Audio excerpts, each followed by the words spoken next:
Hey.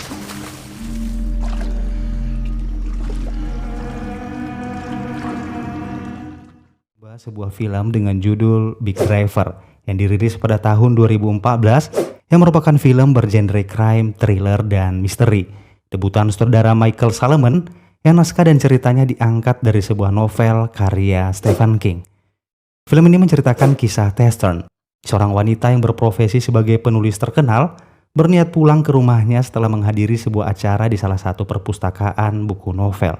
Namun di tengah perjalanan pulang, ia mengalami kesialan di mana ban mobilnya melindas papan-papan berpaku yang akhirnya membuat mobilnya tak dapat lagi digunakan. Dalam keadaan membutuhkan pertolongan, ia menerima begitu saja tawaran bantuan dari seorang pria yang kebetulan melintas di tengah jalan. Namun tak disangka, pria tersebut adalah seorang psikopat yang berpura-pura berbaik hati memberi bantuan. Sampai akhirnya, pria itu menyekap hingga memperkosa dirinya.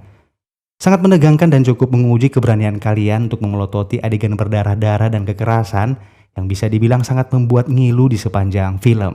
Nah, kalau kalian sudah siap, maka langsung saja kita masuk ke alur cerita filmnya.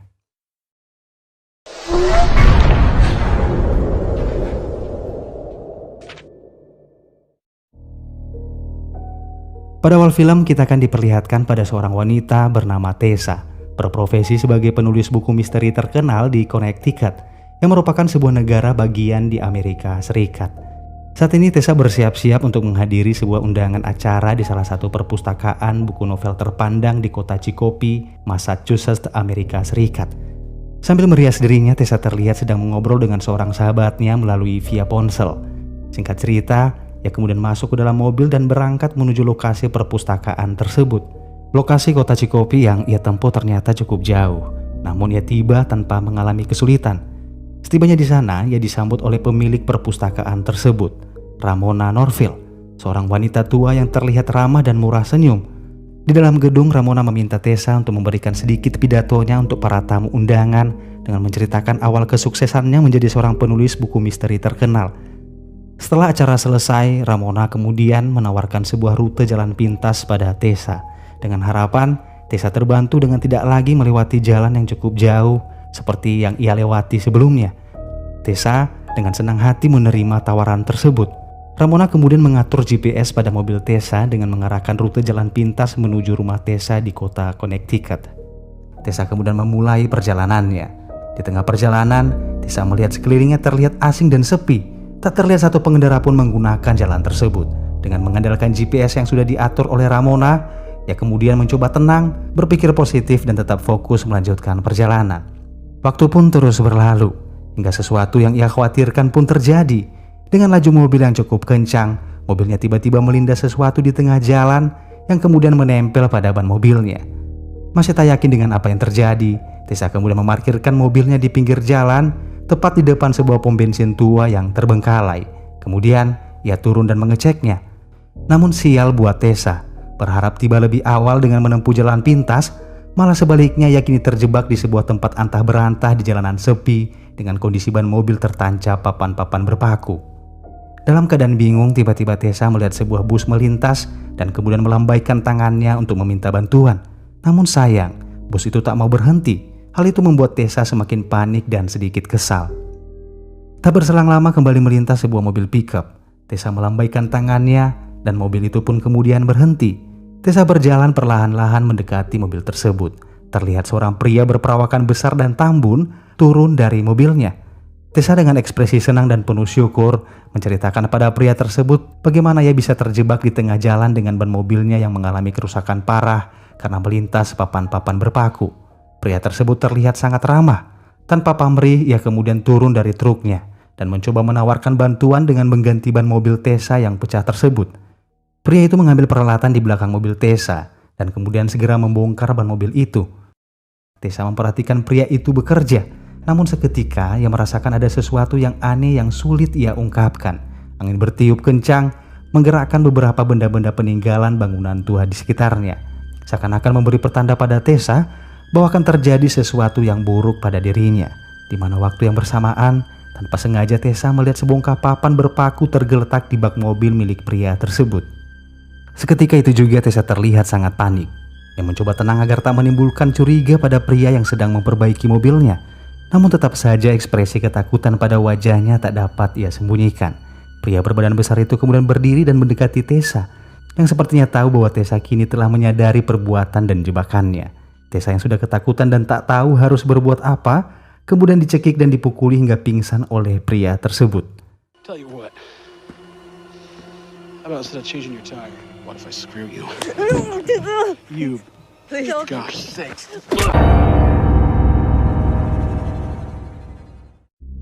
Entah sudah berapa lama Tessa tak sadarkan diri di sana. Dalam keadaan setengah sadar, Tessa terbangun dan kini berada di dalam sebuah ruangan, yaitu dalam bangunan tua bekas pom bensin itu.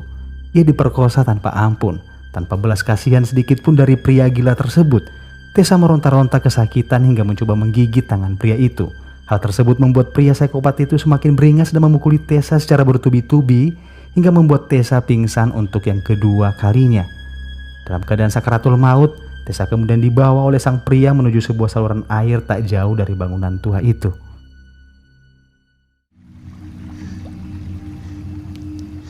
Hey.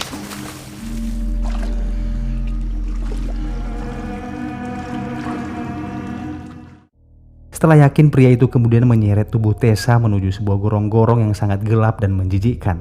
Setelah itu, ia pun pergi meninggalkan jasad Tessa yang sudah terbujur kaku terendam dalam saluran air. Waktu terus berlalu, suasana sunyi di dalam gorong-gorong seakan-akan memberikan tenaga dan napas baru pada Tessa. Tessa terbangun dan menyadari bahwa dirinya kini sudah berada dalam sebuah saluran air yang gelap, namun terbantu oleh sedikit cahaya yang masuk dari luar menembus pipa gorong-gorong yang sudah usang. Ia berusaha merangkak menuju sisi luar. Namun betapa kaget dan histerisnya Tessa ketika ia melihat mayat-mayat wanita yang bergelimpangan sudah membusuk tak jauh dari posisinya berada. Mayat-mayat tersebut adalah korban kebejatan dari pria yang sama, pria tambun berbadan besar. Dengan penuh rasa takut dan jijik, ia memaksakan diri merangkak menggapai sisi luar gorong-gorong. Sesampainya di luar gorong-gorong, Tessa naik ke atas dan kembali masuk ke dalam bangunan tua. Ia mengambil sepatunya sambil berusaha mengingat-ingat kejadian paling mengerikan yang terjadi saat pria besar tersebut menggagahinya. Tessa kembali menangis histeris, mengekspresikan trauma yang sangat mendalam.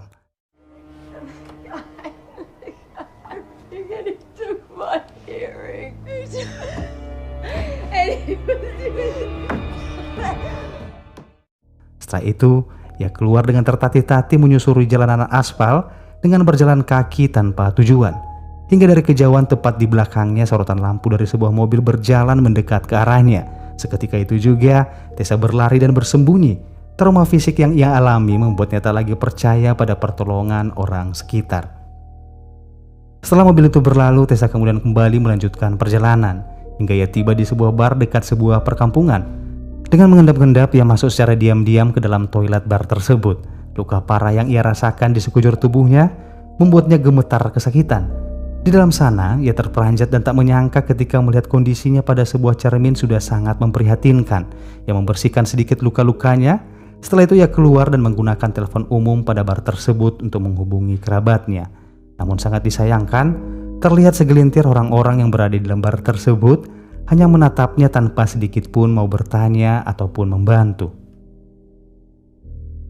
Setelah ia menghubungi kerabatnya, Tessa kemudian menghubungi operator layanan taksi untuk menjemputnya. Singkat cerita, dalam perjalanan supir taksi mencoba menawarkan bantuan untuk membawa Tessa ke rumah sakit karena melihat kondisi Tessa yang sangat memprihatinkan. Namun Tessa menolak tawaran tersebut karena ia khawatir media akan mengekspos tentang dirinya sebagai korban pemerkosaan yang bisa saja merusak reputasinya, mengingat ia adalah seorang penulis terkenal. Pada akhirnya taksi tiba di kediamannya. Setelah menyelesaikan pembayaran pada taksi, Tessa buru-buru masuk ke dalam rumahnya. Ia kemudian mengaktifkan alarm sistem pada pintu utama serta mengambil senjata api yang ia miliki. Di mana hal itu ia lakukan untuk berjaga-jaga dengan segala kemungkinan yang bisa saja terjadi. Setelah menenangkan diri sejenak, ia kemudian mandi untuk membersihkan diri. Saat itu juga kembali terbayang-bayang wajah pria yang memperkosanya beberapa waktu yang lalu. Setelah mandi, ia mengobati luka-luka pada wajah, tubuh, dan kakinya tanpa bantuan medis dan tanpa dokter. Beberapa hari sudah berlalu. Di suatu malam, dalam kondisi yang masih belum pulih, Tessa hanya bisa pasrah dengan apa yang sudah terjadi. Ia berharap kondisinya kembali pulih agar ia bisa fokus pada rutinitasnya dan segera melupakan kejadian tersebut. Namun tak kenapa pikiran-pikiran negatif tiba-tiba datang merasukinya, di mana ketika ia sadar bahwa dompet dan semua identitasnya telah diambil oleh pria pemerkosa tersebut. Ia khawatir pria itu akan mendatangi rumahnya dan kembali mencoba membunuhnya. Pikiran-pikiran tersebut semakin menggerogoti pikiran Tessa, yang pada akhirnya ia berpikir dan berencana untuk mendatangi sendiri pria tersebut dan membunuhnya. Namun tak tahu bagaimana caranya. Keesokan paginya ia mendapatkan sebuah panggilan telepon dari seorang wanita. Wanita tersebut adalah pemilik bar yang pernah dimasuki oleh Tessa beberapa waktu yang lalu. Ia mengatakan mobil Tessa telah diderek oleh petugas dan kini dititipkan di depan bar miliknya. Wanita itu bermaksud menyuruh Tessa untuk segera mengambil mobilnya tersebut. Singkat cerita, dengan menggunakan sebuah taksi, Tessa berangkat menuju bar tersebut. Setibanya di sana, ia kemudian masuk. Seorang wanita setengah baya berdiri di belakang meja bar menyambut kedatangan Tessa. Setelah sedikit berbasa-basi, wanita itu kemudian memberikan kunci mobil pada Tessa dan kemudian Tessa beranjak pulang ke rumahnya. Setibanya di rumah ketika Tessa sedang menonton TV, tiba-tiba ia kembali teringat pada Ramona Norville, wanita tua pemilik perpustakaan novel yang pernah menawarkan jalan pintas padanya beberapa waktu yang lalu. Tessa mulai berpikir, apa mungkin kejadian yang menimpanya berhubungan dengan Ramona? Tessa mulai berasumsi, bisa saja Ramona adalah saudara perempuan pria besar itu, atau mungkin adalah ibunya.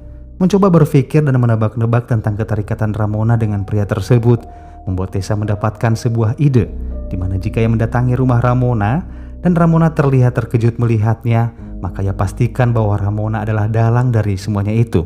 Tanpa membuang-buang waktu, Tessa mencari informasi tentang Ramona. Tak butuh waktu lama, ia mendapatkan alamat Ramona yang berada di 2461 Leesmaker Lane. Pada malam harinya, ia beraksi. Dengan mengandalkan GPS, ia mengarahkan lokasi ke alamat rumah Ramona.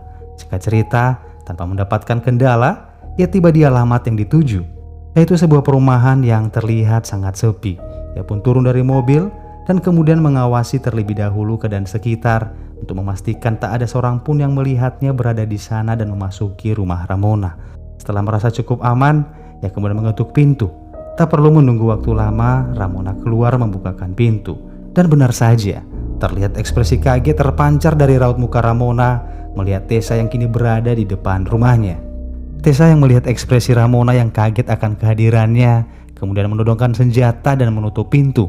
Di dalam sana Tessa menyuruh Ramona untuk mundur. Jika tidak, ia tidak akan sungkan-sungkan untuk melepaskan tembakan. Dengan memberikan ancaman, Tessa memaksa Ramona untuk mengatakan apa hubungan Ramona dengan pria berbadan besar yang telah memperkosanya. Mendapatkan ancaman, akhirnya Ramona jujur dengan mengatakan bahwa ia adalah ibu dari pria besar tersebut. Namun, ia tidak tahu kalau anaknya berbuat sekeji itu pada Tessa. Dalam keadaan emosi, Tessa tak menyadari di mana Ramona berhasil memanfaatkan kelengahan Tessa dengan melemparkan sebuah vas bunga hingga tepat mengenai tangan Tessa. Hal itu membuat pistol terlepas dari genggaman tangannya. Dengan cepat Ramona mengambil pistol tersebut dan kini berganti Ramona yang menodongkan senjata kepada Tessa. Namun keberuntungan masih berpihak pada Tessa. Ketika Ramona menarik pelatuk senjata tersebut, ternyata tak ada peluru di dalamnya. Secepat kilat Tessa menepis senjata tersebut hingga terlepas dari genggaman Ramona. Tanpa mengulur-ngulur waktu, Tessa melihat pisau dapur dan kemudian menikamkan dengan keras ke arah perut Ramona. Ramona tersungkur dan terjatuh dengan darah mengucur deras dari perutnya. Tak puas dengan itu, Tessa mengambil kembali senjatanya sambil duduk memperhatikan Ramona. Ia mengambil peluru dari saku jaketnya dan ternyata lupa ia masukkan ke dalam pistolnya. Setelah itu ia menyalakan musik dengan volume yang sangat tinggi untuk menyamarkan suara tembakan yang ia lepaskan membunuh Ramona saat itu juga.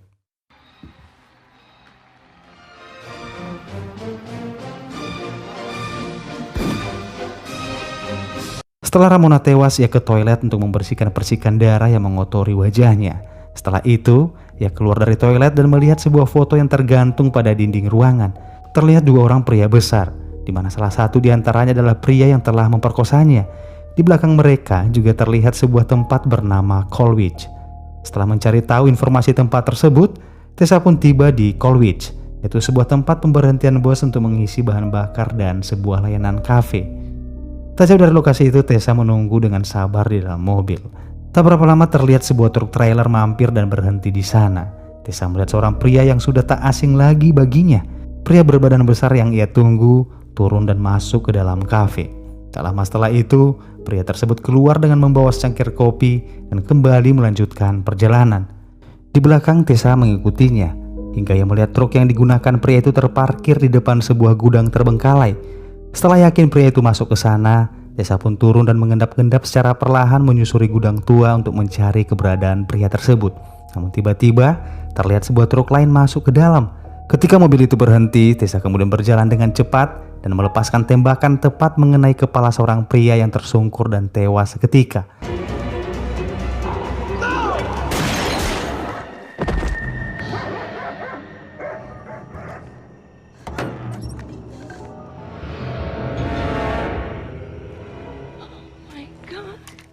Tessa salah target.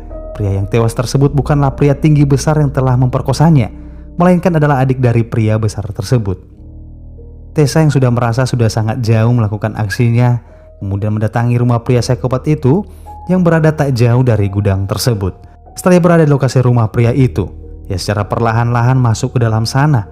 Namun betapa kagetnya Tessa di mana ia melihat foto dokumentasi dari aksi gila pria tersebut, memperlihatkan adegan pemerkosaan yang ia lakukan pada beberapa wanita-wanita korbannya, yang mana salah satu diantaranya adalah dirinya. Setelah mengambil foto tersebut, Tessa kemudian keluar dan kembali menemukan sebuah gudang lain. Di dalam sana pria besar tersebut terlihat sedang bekerja dengan memegang sebuah mesin gerinda berdiri membelakanginya. Tessa dengan berjalan pelan masuk dan mendekati pria tersebut yang kini menyadari adanya kehadiran seseorang di belakangnya. Ketika berbalik, pria tersebut tak menyangka bahwa Tessa yang ia yakini sudah tewas digorong-gorong, kini malah berada tepat di depannya. Mencoba memanfaatkan kelengahan Tessa, ia melemparkan alat gerinda yang ia pegang hingga tepat mengenai bahu Tessa. Namun karena kaget, Tessa tanpa sengaja menarik pelatuk senjatanya dan mengenai kaki pria tersebut. Tessa kembali melepaskan satu tembakan lagi, namun pria tersebut belum juga roboh hingga Tessa mencoba melepaskan tembakan yang ketiga. Akan tetapi, inilah yang terjadi.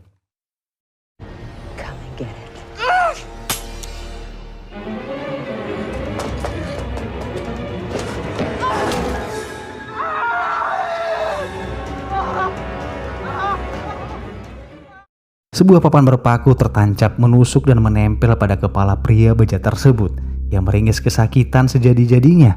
Dengan penuh amarah dan dendam yang sudah tertanam dan merasuki pikirannya, Tessa kemudian mengambil satu peluru cadangan yang ia simpan dari saku jaketnya. Ia mengerahkan senjata ke arah pria tersebut yang sedang mengerang kesakitan, meminta tolong pada Tessa untuk tidak membunuhnya. Namun, mata harus dibayar dengan mata. Rasa sakit dan trauma yang ia rasakan membuat Tessa melepaskan tembakan tepat mengenai selangkangan pria tersebut, dan kemudian pria itu tewas saat itu juga.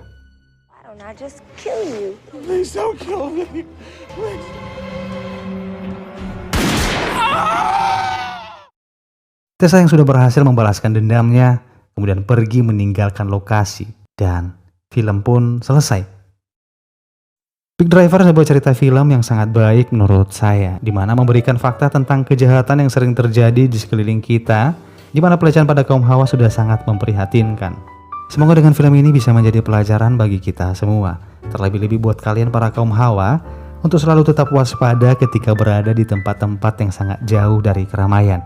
Jangan sepenuhnya percaya dengan orang-orang yang sama sekali tidak pernah kalian kenal sebelumnya. Segitu saja teman-teman alur cerita film kita kali ini. Terima kasih buat kalian yang sudah menonton video ini sampai selesai.